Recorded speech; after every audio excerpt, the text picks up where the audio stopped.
চাঁদপুর ইসলামী ছাত্র সংসদের উদ্যোগে দ্বিতীয় বার্ষিক তাফসিরুল কোরআন মহাসম্মিলনের আজকের সুনামধন্য সভাপতি সাহেব মুআজ্জাজ উলামায়ে কেরাম, সর্বস্তরে আমার মুসলমান ভাইরা, মাইকের আওয়াজ যাদের কানে পৌঁছেছে, আমার পর্দারিসীন সম্মানিত আমার মা ও বোনেরা, মহান আল্লাহ পাক রব্বুল আলামিনের দরবারে অসংখ্য শুকরিয়া, যিনি আমাদেরকে অত্যন্ত মায়া করে, মহাব্বত করে, ভালোবেসে দীর্ঘ সময় পর্যন্ত কোরআন হাদিসের আলোচনা শোনার জন্যে প্যান্ডেলের নিচে আসার এবং বসার তৌফিক দান করেছেন। এই জন্যে শুকরিয়া তান সকলে মন খুলে অন্তরের অন্তঃস্থল থেকে উচ্চারণ করি আলহামদুলিল্লাহ। প্রিয় হাজিরিন, আমি আপনাদের খেদমতে সারা 30 পারা কোরআন শরীফের সূরা বনী ইসরাইলের 23-24 নাম্বার আয়াত তিলাওয়াত করছি। রাসূল পাক সাল্লাল্লাহু আলাইহি ওয়াসাল্লামের হাদিসের ভান্ডার থেকে একখানা হাদিসের টুকরা তিলাওয়াত করছি। আমার আলোচ্য বিষয় হইল পিতামাতার হক। যেহেতু গ্রাম অঞ্চলের মাহফিল, এই মর্মে আমি আপনাদের সামনে সূরা বনী ইসরাইলের 23-24 নম্বর আয়াত তিলাওয়াত করেছি। আল্লাহ আমাকে তৌফিক দিলে আপনারা দোয়া করবেন। আমি আল্লাহর কাছে দোয়া চাই, আল্লাহ তাআলা আমাদেরকে তৌফিক দান করুক।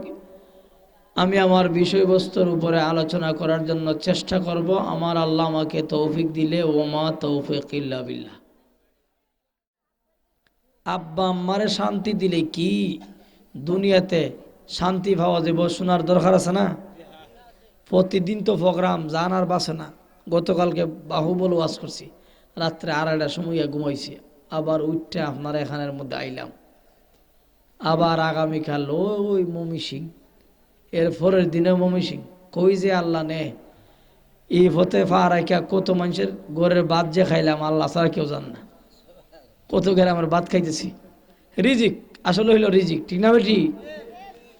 কারণ মানুষ বানাইবার 50,000 বছর আগে আল্লাহ তাআলা তার রিজিকের ব্যবস্থা করে দিয়েছে। এটা বিশ্বাস করতে হবে। এখন আসেন, 1 লক্ষ বা 2 লক্ষ 24,000 নবীদের মধ্যে একজন নবীর নাম হইল হযরতে সুলাইমান আলাইহিস সালাম। শুনছেন নাম? হ্যাঁ, সুলাইমান নবী শুধু মানুষের বাদশা ছিল না, জিন জাতির বাদশাও ছিলেন, পশু পাখির বাদশাও ছিলেন হযরতে সুলাইমান আলাইহিস সালাম। কিতাবের মধ্যে লেখেন,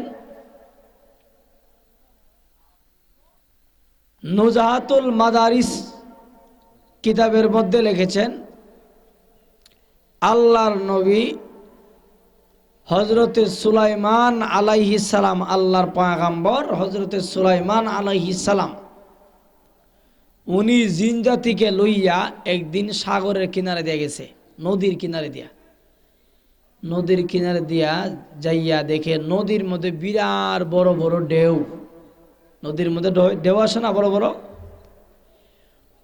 ওই নদীর মাঝখানে একটা গর্তের মতো দেখা যায়, এইভাবে পানিটা ঘুরতেছে। আর ওই পানির মধ্যে দেখা যায় সুন্দর একটা আলো, বাতি দেখা যায়। সুবহানাল্লাহ। দেখেন, সুলাইমান আলাইহিস সালাম এই দৃশ্যটা দেখা ওই পানির দিকে এইভাবে তাকাই রইলেন। এত ভালো লাগছে, এত মজা লাগছে, কি রে পানিটা এইভাবে ঘুরতেছে, আবার এই পানির মধ্যে যে একটা বাতি দেখা যায়, এত সুন্দর আলো, এটা এখানের মধ্যে কি হইতে পারে? ওনার মনের মধ্যে একটা সন্দেহ আসছে। উনার মনের সন্দেহটা দূর করার লাগে আল্লাহ তাআলা হযরতে জিবরাইল আলাইহিস সালাম সুলাইমান নবীর কাছে নাজিল করে দিয়েছে। জোরে জোরে কোন সুবহানাল্লাহ। জিবরাইল কয়ে, সুলাইমান নবী কি চিন্তা করতেছেন? ওই যে জায়গাতে পানিরে ঘুরতেছে চিন্তা করতেছেন কি আছে? একটা বাতি, ওই এটার নিচে, ওই বাতির নিচে এমন একটা আশ্চর্য জিনিস আছে, আপনার জিন্দিগি তো এমন আশ্চর্য জিনিস কোনোদিন আপনি দেখেন নাই। আল্লাহ আমারে জানাই দিছে, বলছে আপনারে জানানোর জন্য। জোরে জোরে কোন সুবহানাল্লাহ। এমন এই আশ্চর্য জিনিসটা দেখার দরকার না? দেখার দরকার আছে কিনা ভাই? হ্যাঁ, সুলাইমান আলাইহিস সালাম মানুষদেরকে জমাত করলেন আর জিন জাতির দিকে জমা করে বললেন, এই জায়গাতে একটা আশ্চর্য জিনিস আছে, আল্লাহ জিবরাইলের মাধ্যমে আমাকে বলছে, তোমরা কে যাইবা? মানুষের দ্বারা কি সম্ভব? মানুষ সাগরের মধ্যে নিচে ডুব দিব? কই বাবা রে, আমি মইরা ফিনিশ হয়ে যাব।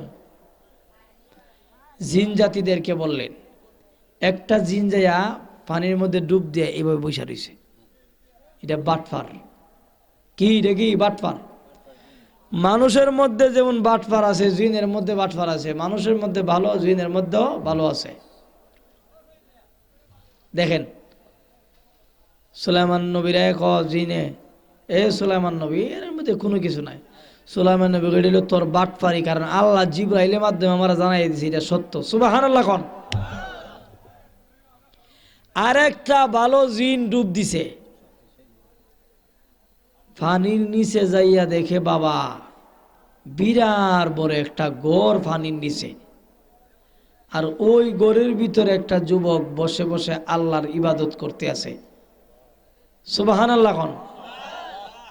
এমন আশ্চর্যজনক ঘটনা শুনছেন আপনারা? সাগরের নিচে গড় আছে, আবার গড়ের দরজা জানালা সব খোলা। এমন অবস্থা তো ওই জিনজাতিরা যাইয়া দেখে সাগরের নিচে গড়, গড়টার ভিতরে একটা যুবক আল্লাহর ইবাদত করতে আছে। জুড়ে জুড়ে বলেন সুবহানাল্লাহ।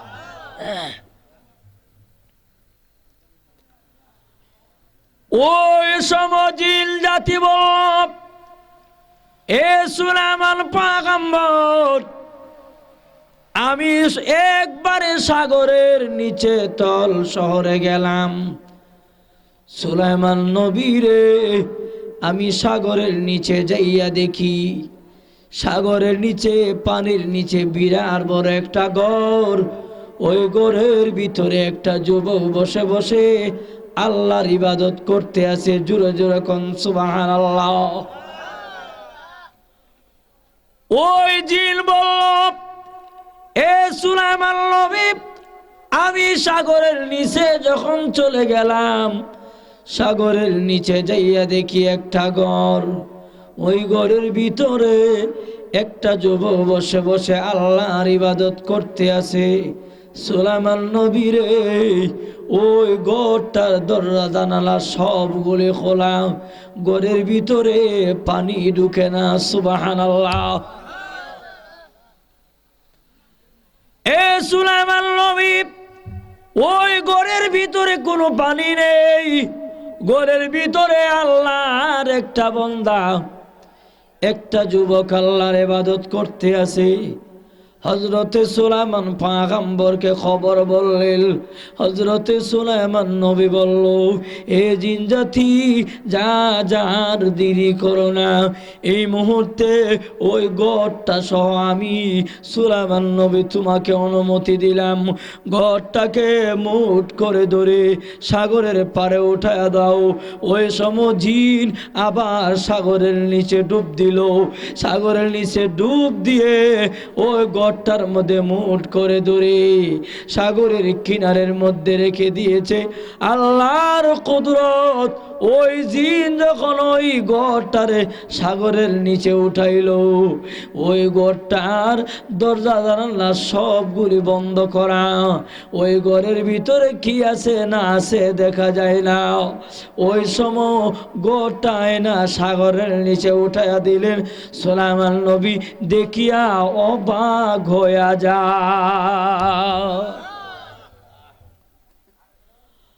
হযরতে সুলাইমান পয়গম্বর যুবককে বলল, এরে আল্লাহর বান্দা। হযরতে সুলাইমান নবী ওই সময় জিনকে বললে, জিন জাতিরা শোনো, তোমরা বলেছ সাগরের নিচে ঘর, ঘরের ভিতরে একটা যুবক বসা আল্লাহর ইবাদত করতে আসি। কোথায়? দরজা জানালা খোলা বলেছ, সবগুলি বন্ধ করা, যুবক কোথায় দেখা যায় না। হুজুর গো, আমি যা দেখেছি আল্লাহর কসম, ঘরের ভিতরে একটা যুবক বসা আছে। হযরতে সুলাইমান নবী বলেন, তুমি বলেছ দরজা জানালা খোলা, দরজা জানালা কোথায় খোলা দেখা যায় না। ওই সমস্ত আমার পয়গম্বর ওই গোটারে ইঙ্গিত করে আল্লাহর হুকুমে শাহাদত আঙ্গুল দিয়া ওই গোটারে ইশারা করলো, আর শাহাদত আঙ্গুল দিয়া বলেছে, এ গোর, আমি সুলাইমান পয়গম্বর আল্লাহর হুকুমে তোমাকে আদেশ করলাম, আল্লাহর হুকুমে তোমাকে আল্লাহর হুকুমে ডাক দিয়েছি। এরে গোর, তুমি দুইটা ভাগ হয়ে যাও।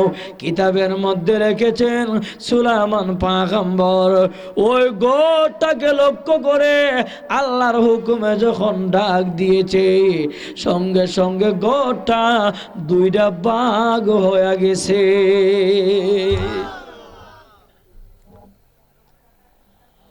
হযরতে সুলাইমান নবী বলেন, ওই গোটা যখন দুইটা ভাগ হয়ে গেল, আমি সুলাইমান পয়গম্বর দেখেছি ওই ঘরের ভিতরে একটা যুবক নামাজে দাঁড়ায়া গেছে।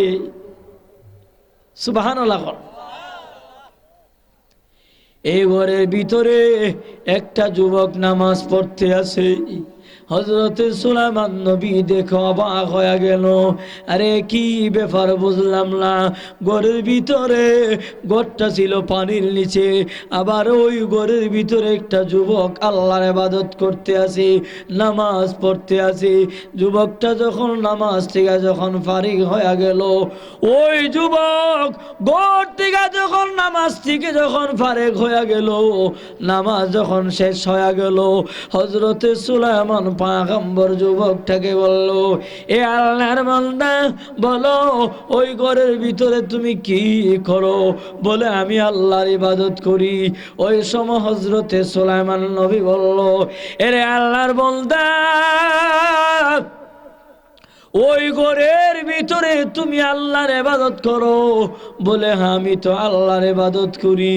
ওই সময় যুবকটা বললেন, হুজুর, আমি আল্লাহর ইবাদত করি, আমি নামাজ পড়ি, আমি মওলার ইবাদত করি।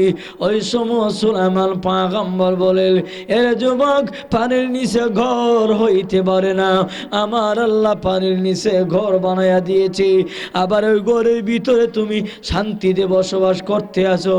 যুবক বলো, তুমি এত মর্যাদার অধিকারী, এমন মর্যাদার অধিকারী তুমি কিভাবে হইলা? তুমি এমন কি নেক আমল করছো? ওই সময় যুবকটা বলল, এ সুলাইমান নবী, আমি আমার দুনিয়ার জমিনে আমার মা ছিল অন্ধ, আমার মা ছিল অন্ধ, বাবা ছিল পঙ্গু, বাবা কোনোদিন জীবনে হাঁটতে পারে নাই, আমার মা কোনোদিন চোখে দেখে নাই। ওই মা বাবার খেদমত আমি করেছি, একদিন নয়, দুই দিন নয়, আমি আমার মা বাবার খেদমত করেছি, একদিন নয়, দুই দিন নয়, এক বছর নয়, 2 বছর নয়। আমার মা ছিল অন্ধ, বাবা ছিল পঙ্গ, জীবনে কোনোদিন হাঁটতে পারি নাই। ওই মা বাবার খেদমত করেছি, একদিন নয়, 2 দিন নয়, একাধারে 70 বছর খেদমত করেছি মা বাবার। জুড়ে জুড়ে বলেন সুবহানাল্লাহ।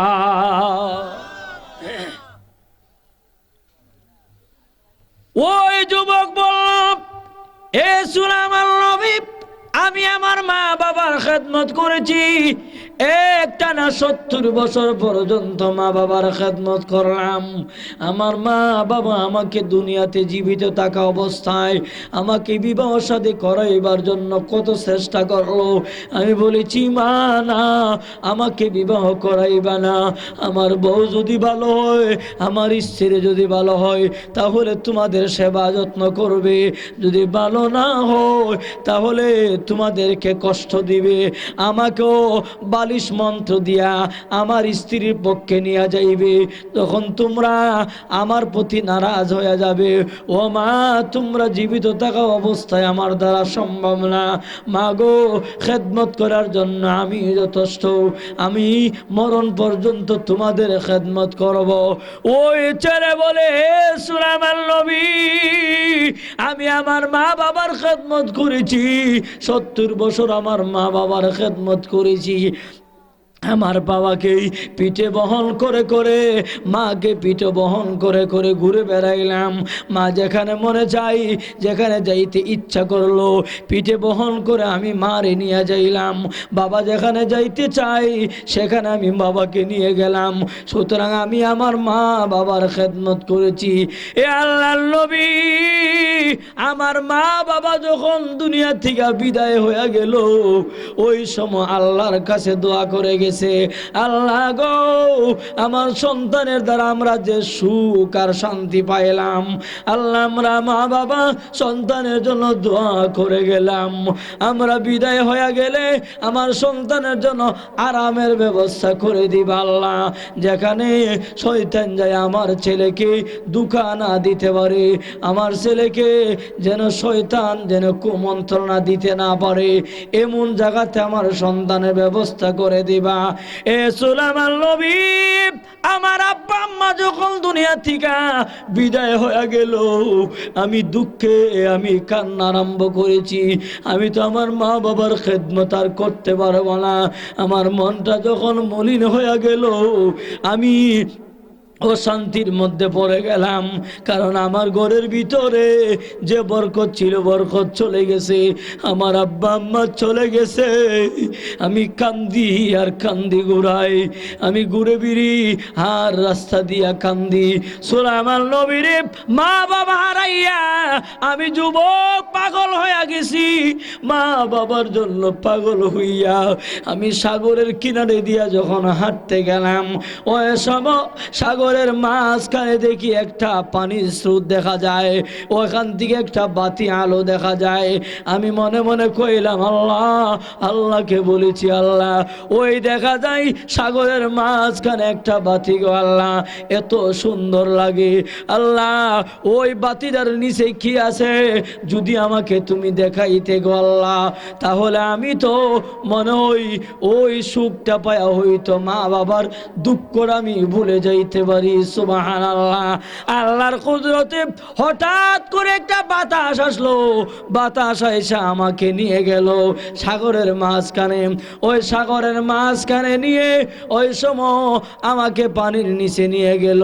একটা গম্বুজ ঘরের ভিতরে আমারে ঢুকাইয়া দিল রে সুলাইমান নবী।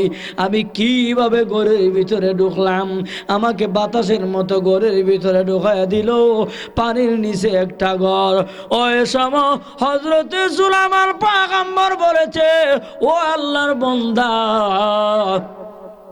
তুমি বলো, তুমি যে ওই ঘরের ভিতরে ছিলা, আল্লাহর ইবাদত করতে আসো কতদিন হইল? তুমি এই অবস্থায় আল্লাহর ইবাদত করতে আসো কতদিন? ওই সময় যুবকটা বললেন, হুজুর, ও আল্লাহর পয়গম্বর, আমি যে ওই ঘরের ভিতরে ছিলাম, আমি কতদিন হয়েছি? মাত্র 500 বছর হয়েছে। জুড়ে জুড়ে কোন সুবহানাল্লাহ। কই দিন? 500 বছর এই ঘরের ভিতরে এই অবস্থায় আমি আল্লাহর ইবাদত করতে আছি। জুড়ে জুড়ে কোন সুবহানাল্লাহ। আর আমরা মাত্র 60 বছরের 70 বছরের জিন্দেগি নিয়ে আইছি। ওই সময় যুবক বলল, হে সুলাইমান পয়গম্বর, আমি 500 বছর ধরে ওই ঘরের ভিতরে আল্লাহর ইবাদত করতে আছি। সুলাইমান নবী রে, আমার আম্মা যখন বিদায় হয়ে যায়, আমার আব্বা যখন বিদায় হয়ে যায়, আল্লাহর কাছে দোয়া করে গেছে, আমার মার দুয়ার বদলতে, বাবার দুয়ার বদলতে আমার আল্লাহ শান্তির ব্যবস্থা করে দিয়েছে। ও সুলাইমান পয়গম্বর, পানির নিচে ঘর, পানির নিচে ঘর হইতে পারে না, ওই ঘরের ভিতরে আমার আল্লাহ আমাকে থাকার ব্যবস্থা করে দিয়েছে। হযরতে সুলাইমান পয়গম্বর বলল, এ যুবক, পানির নিচে ঘর আমার আল্লাহ ব্যবস্থা করে দিয়েছে, বুঝে নিলাম। তবে বলো, এ আল্লাহর বান্দা, তুমি যে ওই ঘরের ভিতরে 500 বছর জীবন যাপন করলা, তোমার কি খাবারের প্রয়োজন হয় নাই? তুমি কি খাবার খাইতে নাই? তোমার কি খাবারের প্রয়োজন হয় নাই? যুবক বললেন, হুজুর, আমার ঘরের দিকে আপনার মাথাটা একটু ঢুকাইয়া দেন। বলে, ঢুকাইলে কি হবে? ও আল্লাহর পয়গম্বর, মাথা যখন ঢুকাইবেন, ঘরের ভিতরে দেখেন একটা আঙ্গুর ফল, আঙ্গুর গাছে আঙ্গুর গাছ ঘরের ভিতরে। সুবহানাল্লাহ। ঘরের ভিতরে একটা আঙ্গুর গাছ। হযরতে সুলাইমান নবী বলেন, আমি ঘরের দিকে যখন মাথাটা ঢুকাইলাম, দেখি ঘরের ভিতরে একটা সুন্দর একটা আঙ্গুর গাছ। সুবহানাল্লাহ। ফাঁকনা ফাঁকনা আঙ্গুর ওই গাছের মধ্যে ধরে রয়েছে। সুবহানাল্লাহ। অথচ পানির নিচে ঘর। আবার আল্লাহ আঙ্গুরের ব্যবস্থা, ঘরের ভিতরে গাছের ব্যবস্থা করে দিয়েছে খাবারের। সুবহানাল্লাহ। ওই সময় যুবক বলল, এ আল্লাহর পয়গম্বর, এ সুলাইমান নবী, ওই ঘরের মধ্যে একটা আঙ্গুর গাছের একটা গাছ, ওই গাছটা আমার যখন খাবারের প্রয়োজন হয়, ওই সময় ওই গাছটার সামনে দেখো ছোট একটা গ্লাস, ওই গ্লাসটা আমার হাতে থাকে।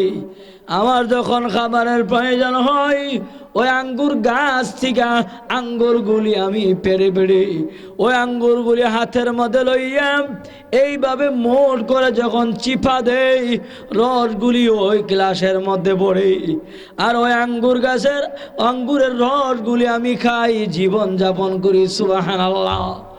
এইভাবে একদিন নয়, আমার আল্লাহ 500 বছর আঙ্গুর গাছের মাধ্যমে আমার আল্লাহ আমার রিজিকের ব্যবস্থা করে দিয়েছে। জুড়ে জুড়ে বলেন সুবহানাল্লাহ। ওই সময় আল্লাহর নবী হযরতে সুলাইমান পয়গম্বর যুবককে বলল, আল্লাহর বান্দা, তুমি যে ঘরের ভিতরে আল্লাহর ইবাদত করো, তুমি রাত্র দিন কিভাবে বুঝো? সুবহানাল্লাহ। দেখছেন নি, রাত্র দিন তুমি কিভাবে টের পাও? ওই সময় যুবকটা বললেন, হুজুর, আপনি আমার ঘরের ভিতরে তাকাইয়া দেখেন একটা বাতি দেখা যায়। ওই ঘরের ভিতরে যে বাতি, ওই বাতির দ্বারা আমি দিন আর রাত্র পার্থক্য করতে পারি। সুবহানাল্লাহ। আমার আল্লাহ ওই বাতির আলোর মাধ্যমে আমার দিন আর রাতের ব্যবস্থা করে দেই। ওই সময় হযরতে সুলাইমান নবী যুবকটাকে বলল, আল্লাহর বান্দা, এই মুহূর্তে বলো, এরে আল্লাহর বান্দা, আরে তুমি যে ঘরের ভিতরে ছিলা, তুমি ওই ঘরের থাকতে চাও না আমি সুলাইমান পয়গম্বরের সাথে যাইতে চাও? যুবকটা বললেন, হুজুর, মানুষ যখন মায়ের গর্ভে থাকে কত শান্তি আর আরামে থাকে। মায়ের গর্ভে কোনো ভেজাল নাই, নির্ভেজাল। আমি তো আমার মার গর্ভে ছিলাম,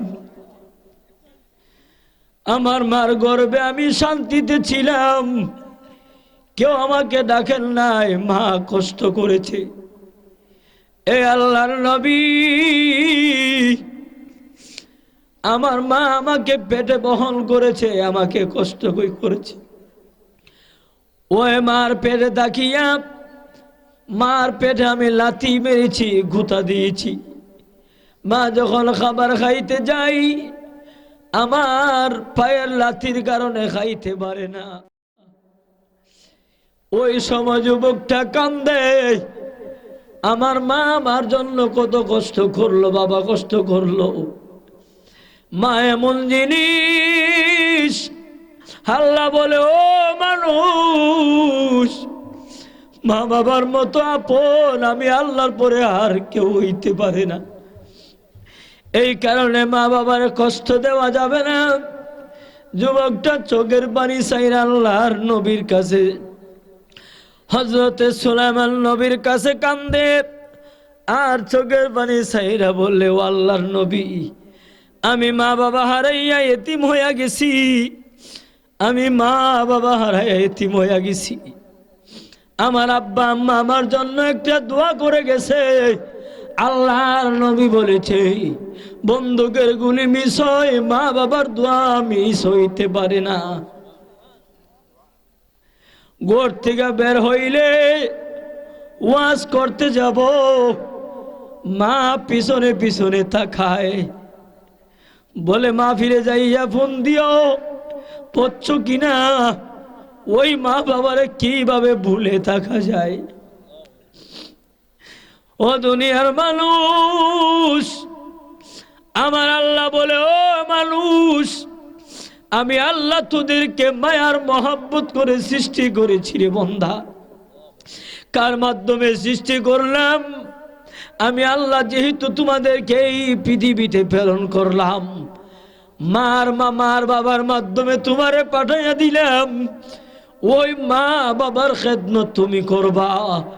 আমি আল্লাহ যেহেতু তোমাদেরকে এই পৃথিবীতে সৃষ্টি করেছি, এই কারণে সর্বপ্রথম আমি মওলার ইবাদত করবা, এরপরে মা বাবার খেদমত করবে।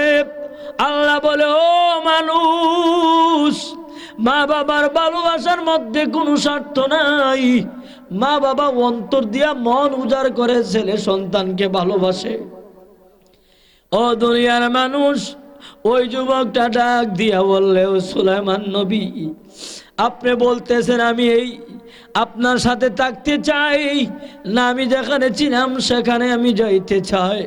ও সুলাইমান পয়গম্বর, আমি মার গর্ভে ছিলাম, বালু ছিলাম, আমার আল্লাহ পানির নিচে ঘর, সেখানে আমার জন্য আরামের ব্যবস্থা করে দিছে। ওই জায়গাতে আমি আমার মার গর্বের মতো শান্তি আর আরামে আছি। আমাকে আপনার সাথে যাইতে বলবেন না, কারণ আমি আরাম আর শান্তিতে আছি। হযরতে সুলাইমান নবী জিন জাতিকে বলল, জিন জাতিরা যাও, আর দেরি করো না, ওই যুবকটা সহ যুবকরে তুমি তোমার গম্বুজের ভিতরে ঘরে ঢুকো, আর ওই ঘরটারে যেই জায়গাতে ছিল সেখানের মধ্যে ঘরটা রাখিয়া দাও। হযরতে সুলাইমান নবী চোখের পানি ছেড়ে দিয়া কান্দে আর বলে, ও আমার উম্মতের দলেরা, মা বাবার খেদমত যদি করিয়া যাও, আমার আল্লাহ এই ছেলের মতো তোমার দুনিয়া এবং আখিরাতে শান্তির ব্যবস্থা করে দিবে। লা ইলাহা ইল্লাল্লাহ, জোরে লা ইলাহা,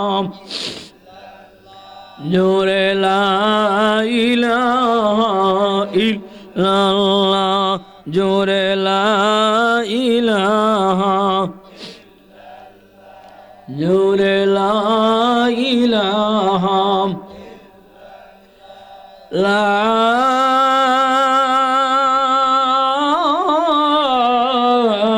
ইলাহা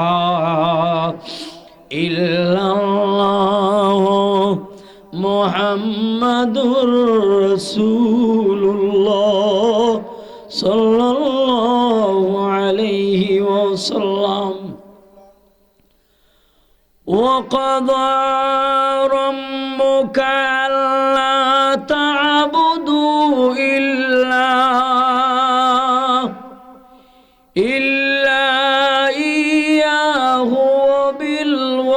وبالوالدين إحسانا। আল্লাহ বলেন, ও মানুষ, যে রব, যে আল্লাহ আমি তোমাদেরকে সৃষ্টি করেছি, ওই আল্লাহ ফাইসালা করে দিলাম, সিদ্ধান্ত করে দিয়েছি, আমি আল্লাহর ইবাদত ছাড়া একমাত্র তোমরা আল্লাহর ইবাদত করবে, আর কাহারও ইবাদত করবে না।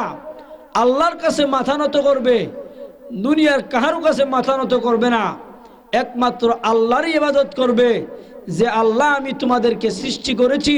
ওয়াবিল ওয়ালিদাইনি ইহসানা, মা বাবার সাথে সদ্ব্যবহার, ভালো ব্যবহার করবা, যেহেতু মা বাবার মাধ্যমে আমি আল্লাহ তোমাদেরকে এই পৃথিবীতে প্রেরণ করছি। সুবহানাল্লাহ বলেন। ইম্মা ইয়াবলুগান্না ইনদাকাল কিবারা আহাদুহুমা আও কিলাহুমা ফালা তাকুল লাহুমা উফফি ওয়ালা তানহারহুমা وقل لهما قولا كريما। জোরে জোরে কোন সুবহানাল্লাহ। এখন আল্লাহ বলেন, ইম্মা ইয়াবলুগান্না ইনদাকাল কিবারা আহাদুহুমা আও কিলাহুমা ফালা তাকুল লাহুমা উফফি ওয়ালা তানহারহুমা।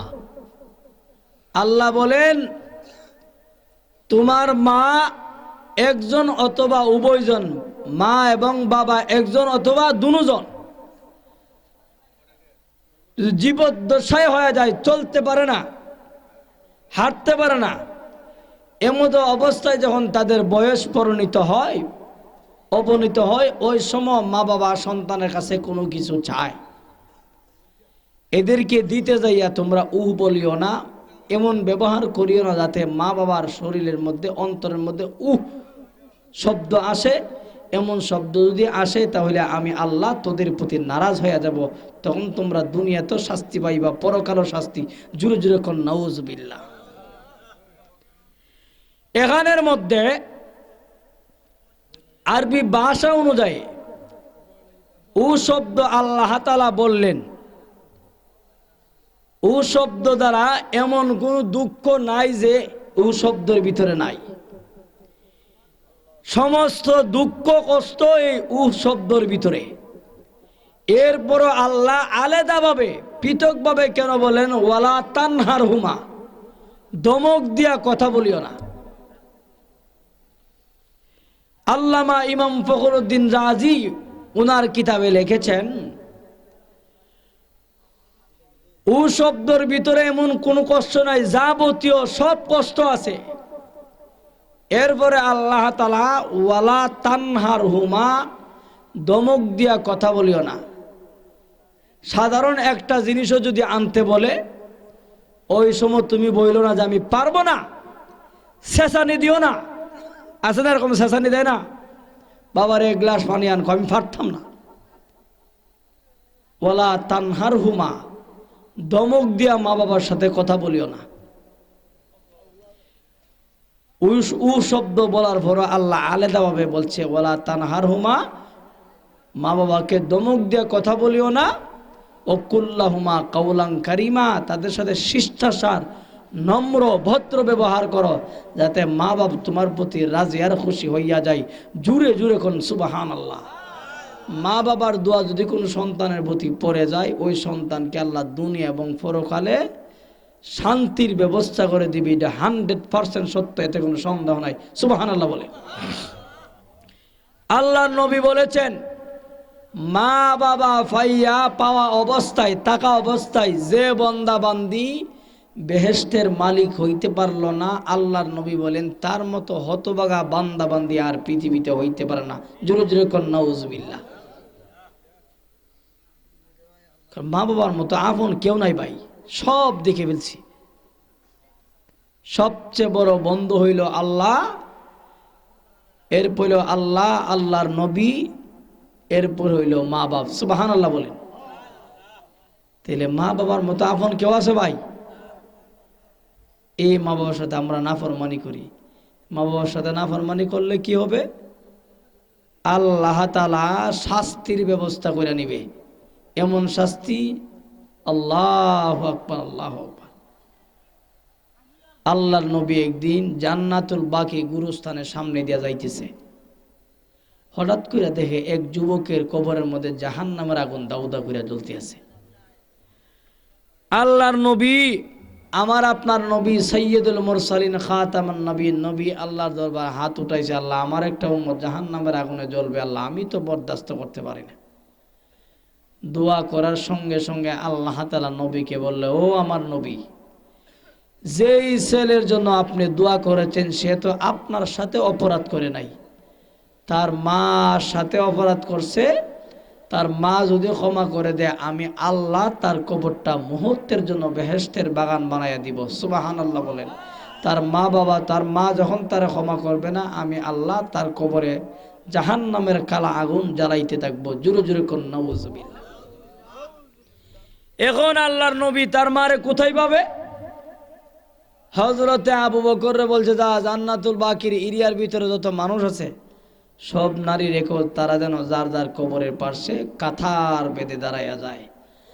আল্লাহর নবীর এলান শোনার পরে সমস্ত নারী এরা যার যার কবরের পাশে এমন সুন্দরভাবে দাঁড়াইছে, যেই কবরে জাহান্নামের আগুন, এই কবরে তো কোনো মানুষ নাই। আল্লাহর নবী চোখের পানি ছেড়ে কান্দে। ওই সময় আল্লাহর নবী ডাক দিয়া বললে, রে আবু বকর, যেই ছেলের কবরে জাহান্নামের আগুন আমার আল্লাহ দিয়েছিল, এই ছেলের কবরে কোনো মানুষ নাই। আবু বকর রে, এখন আমি কোথায় যাব, কার কাছে যাব? হযরতে আবু বকর বললেন, ইয়া রাসূলুল্লাহ, চিন্তার কোনো কারণ নাই, আমার আল্লাহ ব্যবস্থা করে দিবে। নবী গো, পেরেশানি হওয়ার প্রয়োজন নাই। আল্লাহর নবী চোখের পানি ছেড়ে দিয়া কান্দে। ও বন্ধুরা আমার, হঠাৎ করে দেখে একটা মহিলা লাঠি ভর করে করি, মাথার চুলগুলি সাদা হয়ে গেছে। ওই মহিলাটা আস্তে আস্তে করে ছেলের কবরে দাঁড়ায় গেছে। সুবহানাল্লাহ। ওই সময় আল্লাহর নবী ওই মহিলার কবরের কাছে যাইয়া, ওই ছেলের কবরের কাছে যাইয়া আল্লাহর নবী বলেন, হে মা, তুমি যেই কবরের পাশে দাঁড়াইছো, বলো গো মা, এই কবরটা কার, কি হয়? মহিলা বললেন, ইয়া রাসূলুল্লাহ, আমার ছেলে। আল্লাহর নবী বলেন, মা, আমি নবী স্বচক্ষে দেখেছি গো, তোমার ছেলে জাহান্নামের আগুনে, কবরের ভিতরে কালা কালা আগুন, কালো কালো আগুন তোমার ছেলের কবরে জ্বলতে আছে। তুমি যদি ক্ষমা না করো, আমি আল্লাহর দরবারে দোয়া করেছিলাম, আমার আল্লাহ তোমার ছেলের ক্ষমা করবে না। ওই সময়রা বল, ইয়া রাসূলুল্লাহ, আপনার সমস্ত কথা আমি শুনতে চাই গো নবী, আমার ছেলে সম্পর্কে কোনো কিছু বলবেন না, আমি আমার ছেলে সম্পর্কে কোনো কিছু শুনতে আসি নাই। আল্লাহর নবী, মা গো, আমি স্বচক্ষে দয়াল নবী দেখেছি, আমার আল্লাহ আমারে দেখাইছে তোমার ছেলে জাহান্নামের আগুনে আছে। ও মা, তোমার ছেলে জাহান্নামের আগুনে জ্বলবে, সে তো মুক্তি পাওয়ার প্রয়োজন, আমি নবী বরদাস্ত করতে পারি না, তুমি তোমার ছেলেরে ক্ষমা করে দাও। মহিলা বললেন, হুজুর, আমার জীবন চলে যাইলেও আমি আমার ছেলেরে ক্ষমা করব না। চিন্তা করছেন নি কি জাত কষ্ট তার মা পাইছে? রসুল, আমার জীবনটা চলে যাইল, আমার ছেলের আমি ক্ষমা করতে রাজি না, কারণ এই ছেলে যে কষ্ট আমারে দিছে এটা বরদাস্ত করা সম্ভব না। জুড়ে জুড়ে কোন সুবহানাল্লাহ।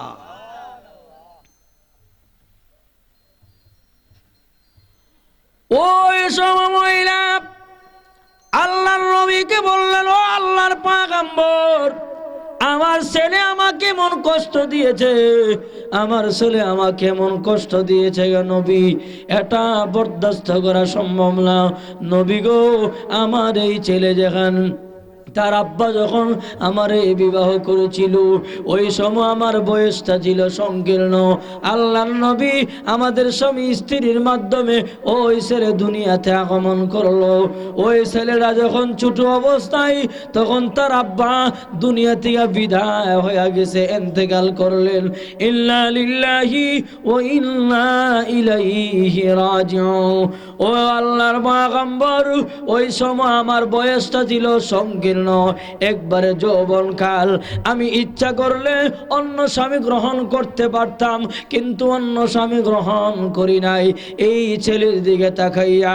আমি এই জন্য আমি যদি অন্য স্বামী গ্রহণ করে ফেলি, আমার অন্য স্বামী আইসা ওই ছেলেকে কষ্ট দিতে পারে। সুতরাং আমার জীবন যৌবন ওই ছেলের জন্য কাটাইয়া ফেলেছি গো নবী। অন্য করতে ভালো ভালো খাবার আসলে নিজে না খাইয়া ছেলেরে খাওয়াইলাম। ও নবী, আমি মার ইচ্ছা হলো এই ছেলে বড় হবে, বড় হইয়া আমার সেবা যত্ন করবে, পুত্রবধূ করে আনবো, সেও সেবা যত্ন করবে। আল্লাহর নবী গো, আমি যখন তার বিবাহ করাইলাম, আমি ঘরের ভিতরে সুন্দর একটা বউ পছন্দ করে নিয়ে আনলাম। ওই সময়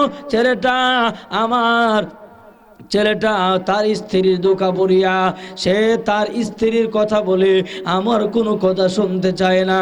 আল্লাহর নবী গো, আমি অসুস্থ হয়ে ঘরের ভিতরে পড়ে রইলাম গো আল্লাহর নবী। ওই সময় আল্লাহর নবী, আমি অসুস্থ হইয়া একটা ঘরের ভিতরে অসুস্থ হয়ে আমি পড়ে রইলাম। হঠাৎ করে আমি শুনি ঘর থেকে আমার ছেলে মার্কেটে যাবে, বাজারে যাবে। ওই সময় ছেলেরে আমার পরনে ছিল একটা সিরা ময়লা কাপড়। আমার ছেলেকে বলছি, ও বাবা তুমি মার্কেটে যাবে আমি শুনলাম, বলে হ্যাঁ। আমি মার জন্য একটা শাড়ি মার্কেট থেকে তুমি ক্রয় করবা, কিনবে। ছেলে মার্কেটে গেল, মার্কেটে যাইয়া মার জন্য শাড়ি নাই না, তার বেগমের জন্য শাড়ি ক্রয় করলো। বেগমের জন্য শাড়ি কিনে বাড়িতে আইসা বেগমকে ডাক দিয়ে বলল, এরে প্রাণের বেগম, তোর জন্য শাড়ি নিয়ে আনছি, এই মুহূর্তে তুমি শাড়ি পরিধান করো। বেগম বলল, এরে স্বামী, আপনার আম্মা বলেছিল শাড়ির জন্য শাড়ি কোথায়? মা, শাড়ি আনার পয়সা আমার কাছে নাই। জুড়ে জুড়ে কন্যা উজুবিল্লাহ, এই কারণে শাড়ি আমি আনতে পারি নাই।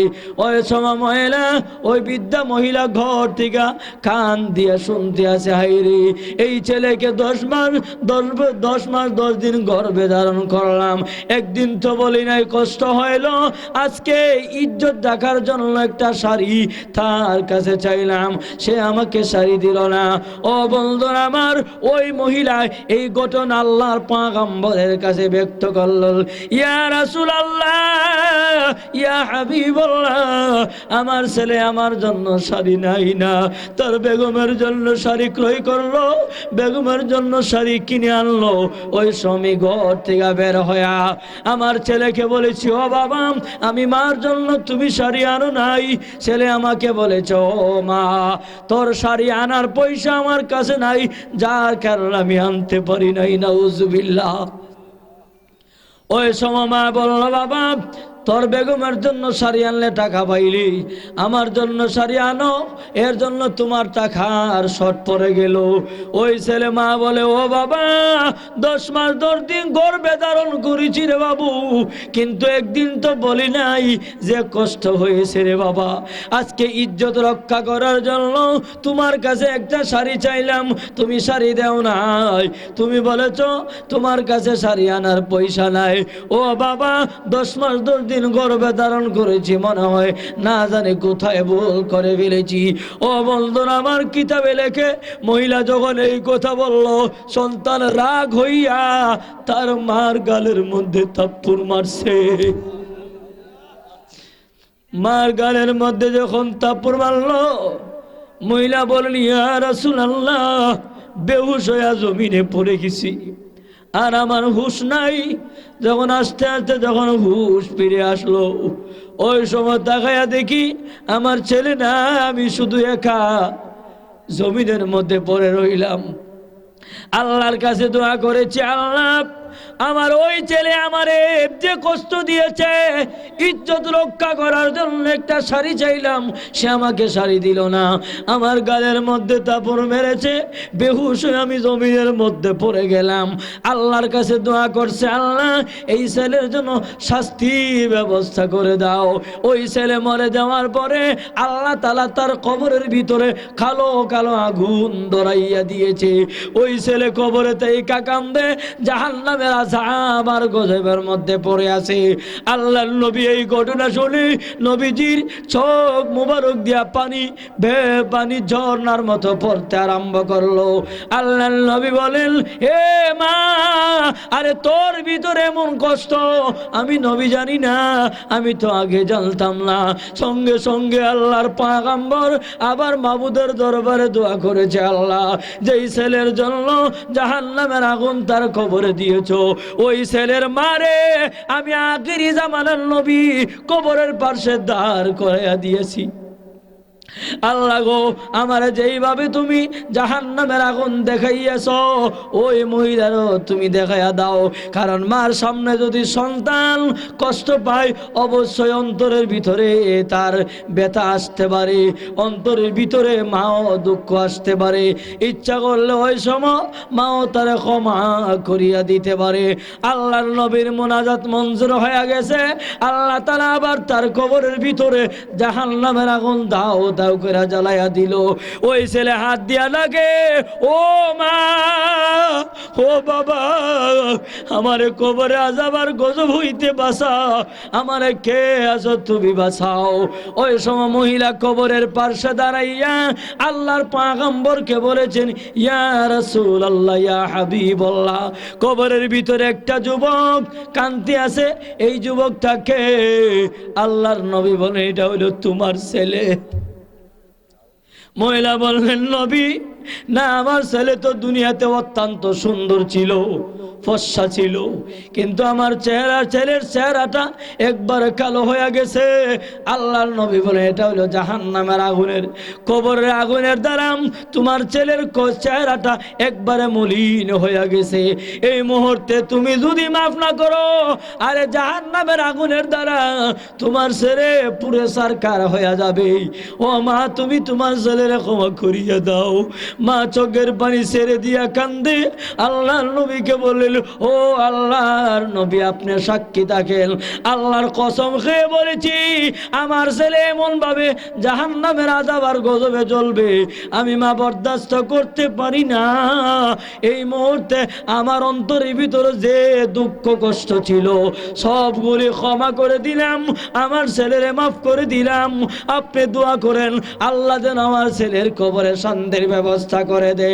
আল্লাহর নবী আবার দোয়া করেছে। সঙ্গে সঙ্গে আল্লাহ তাআলা বলেন, ও আমার নবী, তার মা দোয়া করেছে, আমি আল্লাহ শুনেছি, মুনাজাত মঞ্জুর করলাম।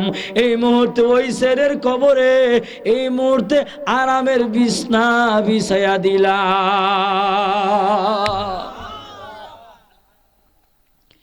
এই কারণে মার দোয়া, বন্দুকের গুলি মিস আছে, মার দোয়া মিস হইতে পারে না। আল্লাহ বলে, রে দুনিয়ার মানুষ, আমি তোমারে বানাইতে যাইয়া তোমার বাইরে ব্যবহার করি নাই, তোমার প্রতিবেশী কাউকে ব্যবহার করি নাই। আমি আল্লাহ যেহেতু ব্যবহার করলাম, আমি আল্লাহ যেহেতু তোমার মা বাবার, তোমার বাবারে ব্যবহার করাইয়া তোমারে পৃথিবীতে মানুষ রূপে সৃষ্টি করেছি। এই মা, এই কারণে এক নাম্বার হলো আমি মাবুদের ইবাদত করবা, আমি আল্লাহর ইবাদত ছাড়া আর কারো ইবাদত করা যাবে না। ও বিল ওয়ালিদাইনি ইহসানা, মা বাবার সাথে সৎ ব্যবহার করো। এখন বলতে পারেন, হুজুর আমার মা নাই, আমি তো মারে অনেক কষ্ট দিয়া দিছি, বাবা নাই অনেক কষ্ট দিয়া দিছি, কিন্তু কিভাবে আমি মাপ পাইব? মুফাসসিরিনে কেরাম কিতাবের মধ্যে 3টা সূরত ধরেছে। 1 নাম্বার সূরত, ওই ছেলে যদি মা বাবার যদি দোয়া পাইতে চাই, 1 নাম্বার হলো ছেলে নেককার হইতে হবে, হবে, আমলদার হয়ে যাইতে হবে, ছেলে নামাজি হইতে হবে। 2 নম্বর হলো মার বান্ধবীদের সাথে, মার বাবার আত্মীয়দের সাথে ভালো সম্পর্ক রাখতে হবে। 3 নম্বর হলো তাদের জন্য দোয়া করতে থাকবে। দোয়া হইল কি, রব্বির রহমহুমা কামা রব্বায়ানি সগীরা। ছেলে সন্তান মা বাবার কবরে এই বলে দোয়া করতে দেরি হয়, রব্বির রহমহুমা কামা রব্বায়ানি সগীরা। সঙ্গে সঙ্গে আমার আল্লাহ মা বাবার কবর শান্তির ঘর বানায়া দে। এই কারণে মা বাবার দোয়া পাইতে হইলে বন্ধুরা, মা বাবার খেদমত করা হইলে সন্তানের জন্য হইল ফরজ।